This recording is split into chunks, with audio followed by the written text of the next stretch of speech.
opportunity. Next, last week, you'll see some repeated information. This is not anything new for most of you, so we'll go ahead and get started. Dylan, if you want to share your screen.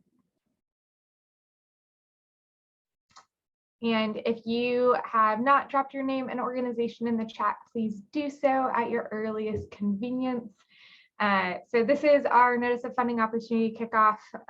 Today is August 4th. Our application is due September 30th.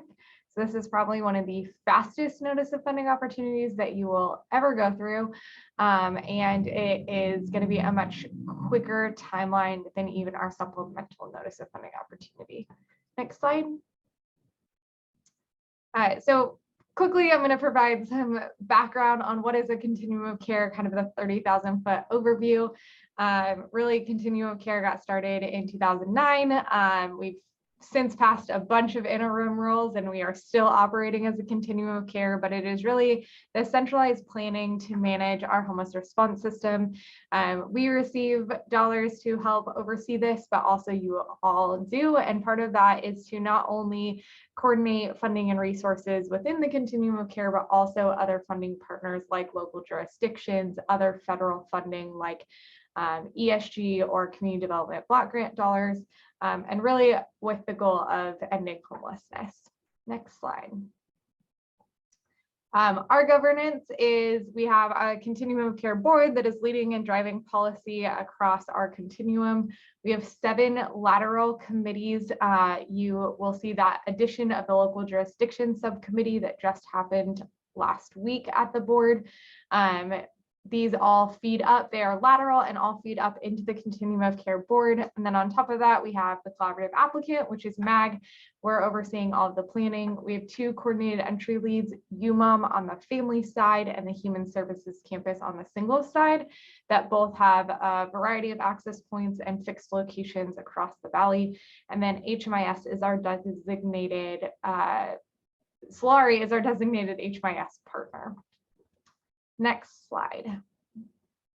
So you'll also remember this from last week if you were here. We have a number of required elements: coordinated entry, HMIS, and housing first. Those are required by HUD. If you'll go to the next slide, I'll jump into those different elements. So coordinated entry, best described as almost a funnel for people coming into the system to evaluate and determine their needs best. It's really a matching system, so we evaluate using the VI SPDAT in our system still, and then we are matching them with the best housing intervention for them, whether that is permanent supportive housing, rapid rehousing, transitional housing, shelter, or getting diverted back into housing that they already have access to, whether that's staying with friends or family, or helping them with a deposit assistance so that they can continue to work and pay for their rent. This, as I mentioned, is operated by the Human Services Campus on the single side and by UMOM on the family side. And those are 2 grants that are paid for by Continuum of Care dollars. Next slide. We also have the Homeless Management Information System, probably not new information. This is our technology system that really has everybody coming in and out of our system or interacting with services. It does have client level data if folks sign a release of information to have their data in it, and it coordinates services across our providers. Most of you all have access to it. In order to qualify for dollars, you do need to have be entering data into HMIS. Next slide.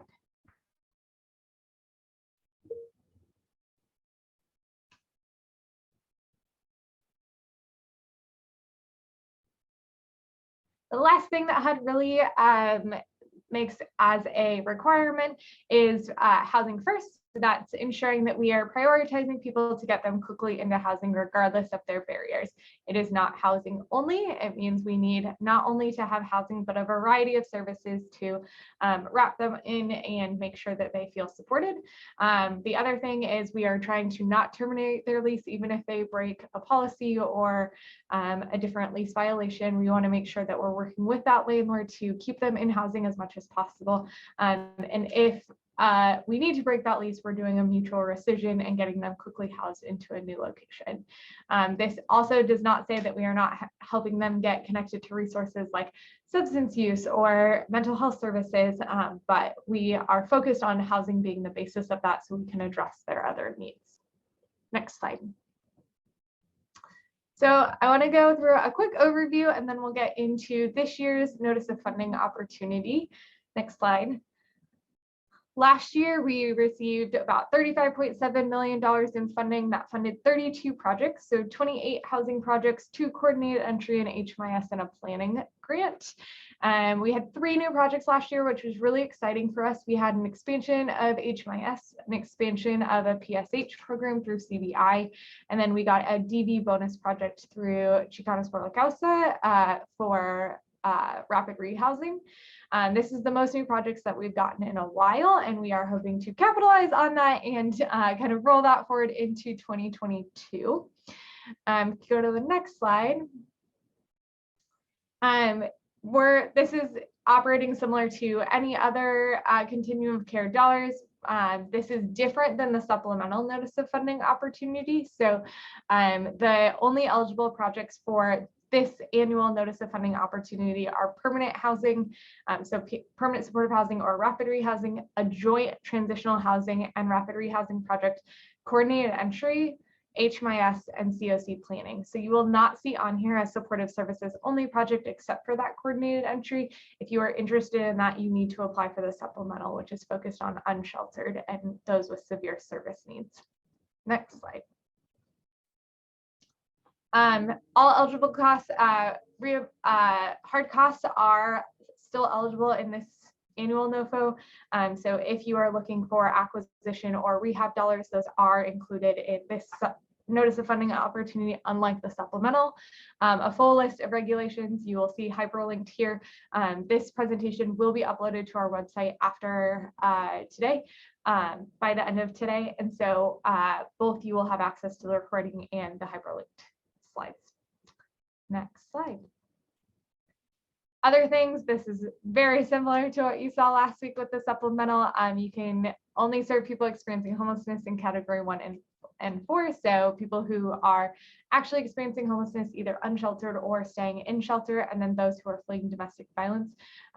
In our system, we cannot currently serve people who are in the prevention category.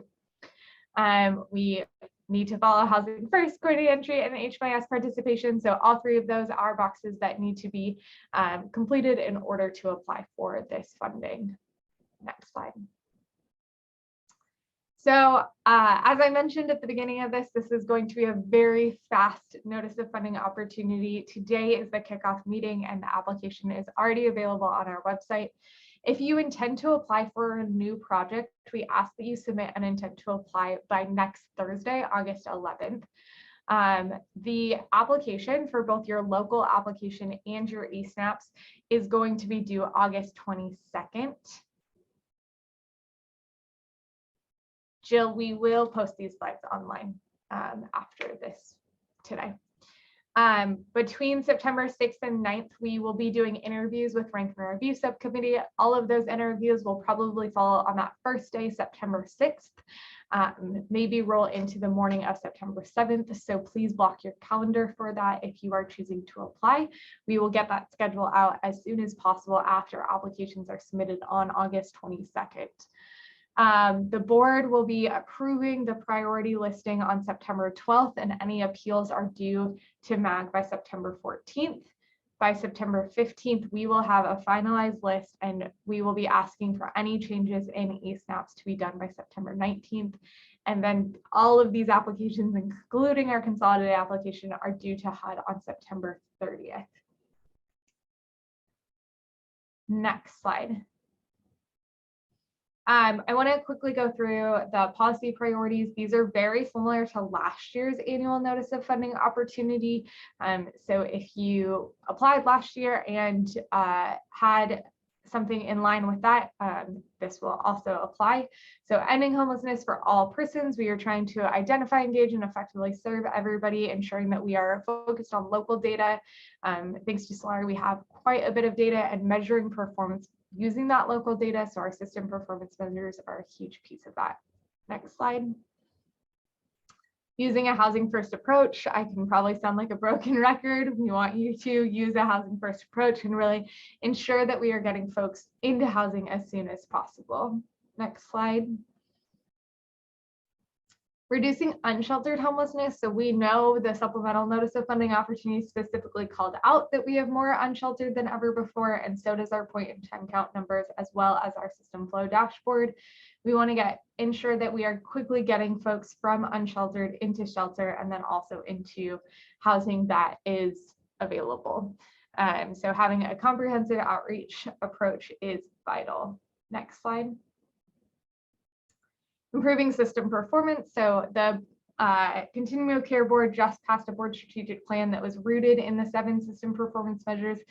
We really want to ensure that you all understand the system performance measures and are actively moving to incorporate those in the programs that you are running. So quality improvement is going to be key, and we will be working with you all over the next year to continue doing this work forward. Next slide. Partnering with housing, health, and service agencies. You saw this last year. We really want to make sure that we are leveraging mainstream resources and other community-based resources.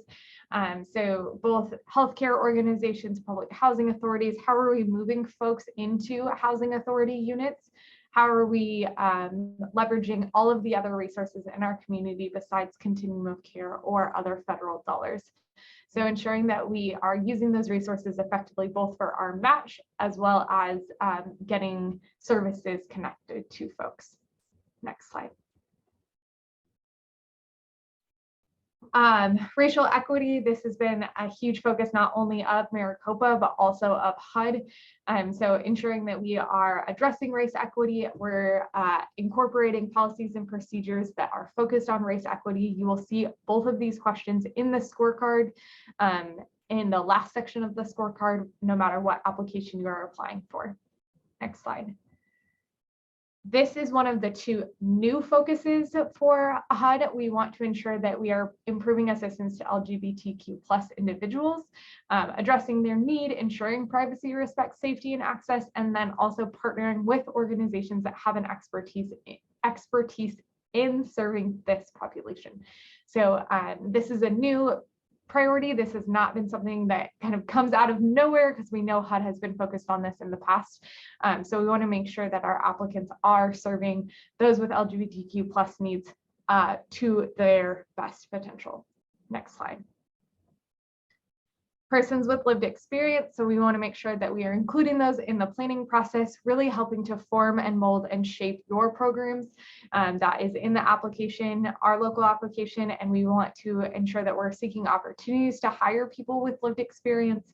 Our lived experience committee will help to review our application, and also some of those members are serving on the rank and review panel. Next slide. The last new policy priority, and the last policy priority, is increasing affordable housing supply. We know that we cannot do this work without having affordable housing on the back end, and we're happy that HUD is recognizing that. And so having conversations at the jurisdictional level about affordable housing, which has been happening for the last few months, ever since Pathways Home passed last year, but continuing to engage leaders on those issues and continuing to raise the alarm bells about how we don't have enough affordable housing in our community. Next slide. All right, application. I see a couple questions in here about application, so I'm going to go ahead and jump straight into that. Next slide. There are 3 parts to the Continuum of Care application: the consolidated application, the project application, and the priority listing of projects. The consolidated application, Mag will be covering and writing all of that. We will be reaching out to you for your assistance in some of those questions. The second piece of this is really the project application that is for you all to do in eSnaps, and then we will be drafting the priority listing based off of the rank and review. Next slide. Part of the consolidated application is having a focus on leveraging housing resources and leveraging healthcare resources. So if you are a new project that is, if you are applying for a new project, we hope that you can demonstrate how you are leveraging housing or healthcare resources. These are points that we get on the collaborative application, but unless we do well on the collaborative application, we will not bring more dollars into the community. And so really want to partner with you all on how we are leveraging these effectively. We did both of these last year. We got bonus points for both housing and healthcare because we had new projects that leveraged both of these resources. They do not have to be in the same project. They can be in different projects. But the housing resource is really designating that we are bringing other housing resources to the table besides continuum of care, whether that's a public housing authority or a partnership with a healthcare entity to have them fund beds outside of our beds. The healthcare resource is really focused on behavioral health, mental health, and substance use treatment. So we have access to one of those in your project. So want to highlight both of those, hope that we can continue to answer questions around those if you all do have questions, but really hoping that that is part of any of the new applicants that come in. Next slide. So this is where it gets a little bit sticky. HUD has yet to release our COC bonus or DV bonus and how much our tier 1 and tier 2 amounts will be for this year. Our annual renewal amount is $34.7 million. That is basically how much we got last year minus our COC planning grant. That is a separate dollar amount that we receive. And typically, our last year's COC bonus was 1.6 million and our DV bonus was 3.9 million. We are hoping to hear by middle of next week what our tier 1 and tier 2 will be, and we will send that out to everybody interested once we get that, as well as post it to our website. Next slide. Want to quickly go into, I thought I put these in a different order. So want to quickly go into what are the different type of applications that you all can do. Reallocate, transition, or consolidate. If you are a renewal applicant, these are 3 options that you have besides just your standard renewal. So an existing grantee you can voluntarily reallocate some of your dollars. You can have part of your grant reallocated. You can transition your grant to a different type of grant if your grant is not currently operating at its fullest potential, or you can consolidate projects. Having these different options available could result in additional funding for other projects or make your project more successful. If you are interested in any of these, please reach out to us as soon as possible so that we can get that conversation started with you. I will note we have not had anybody interested in voluntarily reallocating dollars this year. So we don't anticipate having additional dollars available other than our COC bonus. Next slide. The other options that you have in tapping into that COC bonus dollars are expansion or just a traditional new project. So an expansion project would be expanding your current grant to either serve new units or expand services to existing participants. You must submit both your renewal application and a new application in eSNAPs, as well as a new local application. So we want to know what you are actually doing, and that is a new application. Your expansion will only get funded if your renewal is funded.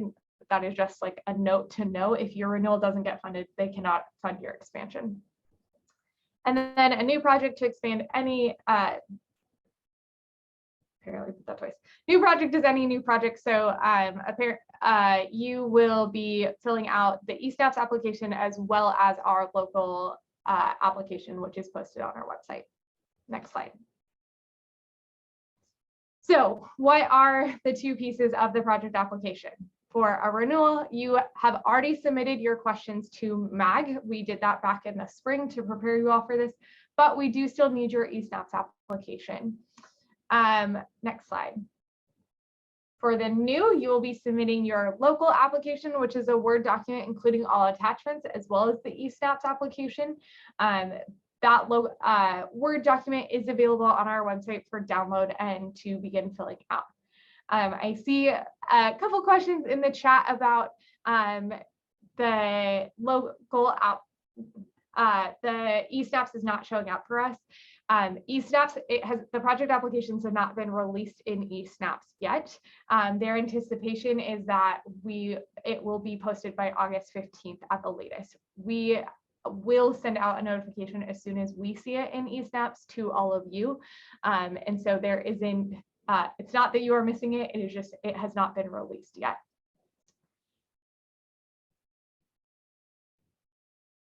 Megan, I will come back to your question. Next slide.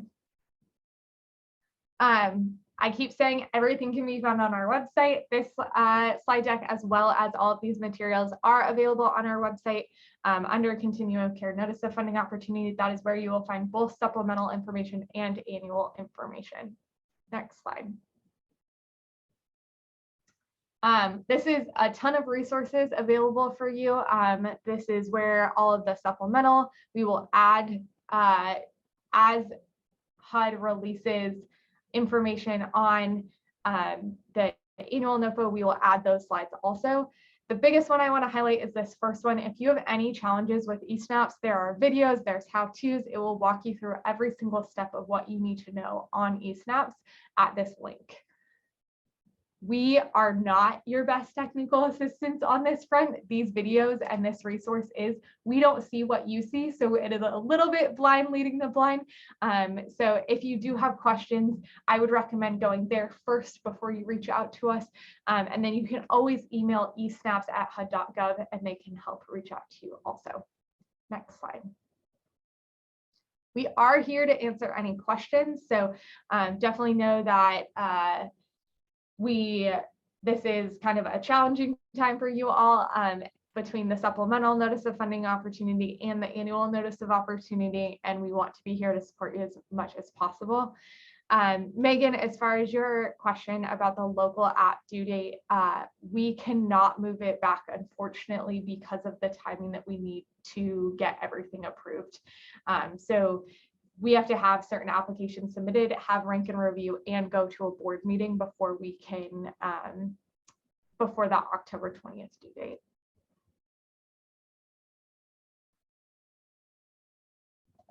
Did I miss any other questions? Dylan, will you stop sharing your screen and then we can answer any additional questions that folks have? We will also be hosting office hours on Monday from 4 to 5 p.m. via Zoom with our homeless team available to answer questions you may have on either the supplemental or this annual HUD NOFO. We will be sending out that information through the listserv with the Zoom link for you all to be able to participate if interested. Again, that will be this upcoming Monday from 4 to 5 p.m. If we find that we are receiving, again, the same questions from others, we may schedule an additional office hours if necessary later in the month.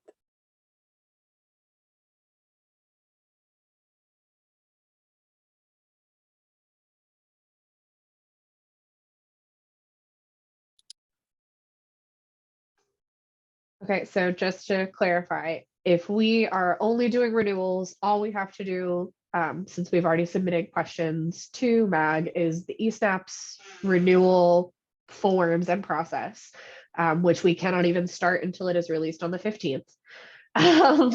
And then supplemental eSnaps and local applications are due on the 19th. And then any new renewal or everything for the regular year is due the 22nd in eSnaps and to you. All of that combined. Okay, cool. Correct. I just wanted to make sure I had all the dates correct. I will note that if HUD is delayed, we will give you a minimum 1 week to fill out your eSnaps application. So if HUD is delayed in releasing project applications later than the 15th, we will need to reevaluate. I will say that it is the application that we have seen from HUD is almost a direct mirror of your FY21 application. So I don't think it will be as heavy of a lift if you are using your last year renewal application or even a last year new application to fill out in eSnaps. However, I understand that we are putting you all under a tight time crunch, and we'll give you a minimum of 1 week.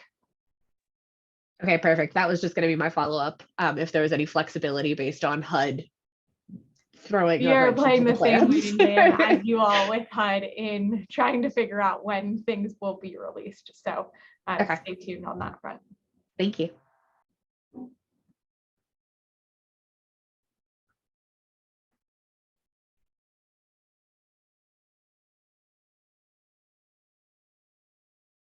Any other questions?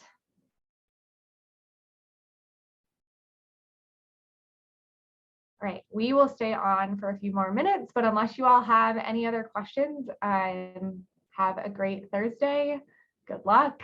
Let us know if you need anything. You all have my contact information, as well as can send anything to hsinfo@azmag.gov. Also, if you are planning to apply, please send in your intent to apply forms. It helps us with rank and review and prepare for the next several months of work. I know that you had mentioned in the past kind of needing additional hands on deck for rank and review. How does that work? I know with the supplemental NOFO, you're trying to get people who aren't applying to review the supplemental. How does that work in a regular year? We also, so if you apply for the notice of funding opportunity, we cannot have you sit on the review panel, or anybody from your organization sit on the review panel. So we have gotten quite a few people to sit on that panel so far, because we do have 2 separate panels, which means we do twice the number of people this year. So typically it's a mix of like funders, nonprofits that don't apply for COC funding, people with lived experience, and then kind of a lot of us asking.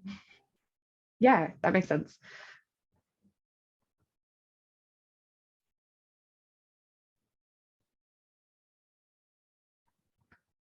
Thankfully, we have volunteers for both as of right now. So it looks like we've got really great voices in the community who will be helping us with that, which is quite an ask because it's multi-day. It's a several day process to go through all the applications. So we're really thankful for those who've come forward to help us.